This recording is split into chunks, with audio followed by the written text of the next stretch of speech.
김경수 경남도지사의 1심 판결을 놓고 정치권의 후폭풍이 가라앉을 기미가 없습니다. 여당은 사법농단 세력의 반격이라고 연일 방어에 한창인데 야당은 문재인 대통령까지 거론하면서 압박 수위를 높이고 있습니다. 국회로 가보겠습니다. 조은지 기자. 네, 국회입니다. 예. 자, 야당 오늘 아침 회의에서도 날선 발언들이 쏟아졌다면서요. 네, 자유한국당 공격 수위 연일 높아지고 있습니다. 나경원 원내대표는 더불어민주당이 판사 개인을 적폐로 공격하고 정황 증거를 운운하면서 조직적으로 2심 뒤집기를 시도하고 있다고 조목조목 지적했습니다. 나 원내대표는 삼권 분립의 헌법 질서를 파괴하는 민주당의 이런 행태는 재판 불복을 넘어선 헌법 불복이라며 즉각 중단하라고 경고했습니다. 또 드루킹 댓글 여론 조작의 최대 수혜자는 문재인 대통령이라면서 침묵하지 말라고 압박했습니다. 김명수 대법원장에 대해서도 민주당이 사법부 존립을 흔들고 있는데 가만히 있는 건 사법부 장악과 이념 재판 프레임에 비겁하게 굴복하겠다는 뜻이냐고 날을 세웠습니다. 바른미래당도 지난 대선에서 여론 조작에 직접적인 피해를 입었다며 배후 관계가 철저히 규명돼야 헌정 질서의 기본을 다시 세울 수 있다고 강조했습니다. 손학규 대표는 집권 여당이 사법 불신을 선동하고 사법부를 적폐청산의 대상인 양 공격하는 게 놀랍다며 해당 판사의 탄핵까지 꺼내며 재판 불복을 선언한 건 국가를 안정적으로 운영할 책임 있는 민주당이 할 말이 아니라고 지적했습니다.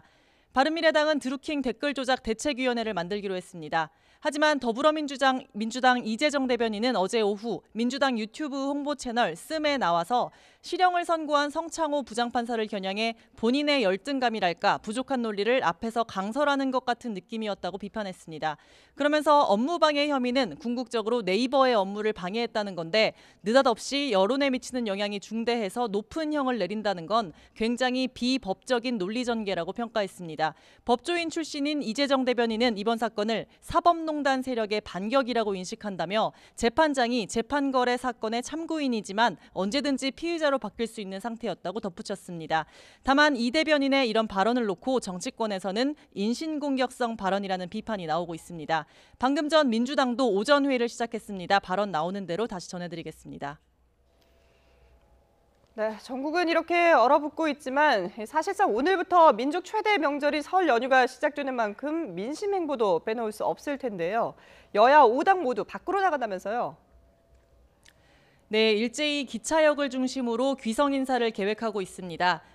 명절 때면 의례하는 행사라고 생각할 수도 있지만 행보를 보면 5당 5색, 여야 5당이 어디에 방점을 찍고 있는지 엿볼 수 있습니다.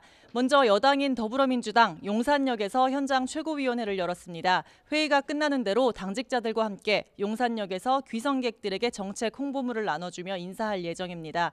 용산역은 호남선, 전라선의 출발역이죠. 당의 핵심 지지 기반인 호남에서 지지율을 끌어올려서 설 연휴 이후 발판으로 삼겠다는 뜻이 엿보입니다. 반면 자유한국당은 경부선의 시발점인 서울역을 찾습니다. 오전 회의를 30분 앞당겨 일찌감치 마쳤고 서울역 대합실에서 시민들과 만난 뒤 부산행 열차를 배웅하기로 했습니다. 바른미래당은 선거제도 개혁이 발등에 불이죠. 서울 용산역에서 10시 반부터 연동형 비례대표제 필요성을 알리는 푸드트럭 손다방을 열어서 귀성객들에게 따뜻한 음료를 대접할 예정입니다. 민주평화당은 아예 호남 지역으로 갔습니다. 오전 10시 광주 송정역에서 최고위원회를 열고 이후 귀성객을 맞이하고요. 오후에는 전주역으로 옮겨 귀성 인사를 이어갑니다.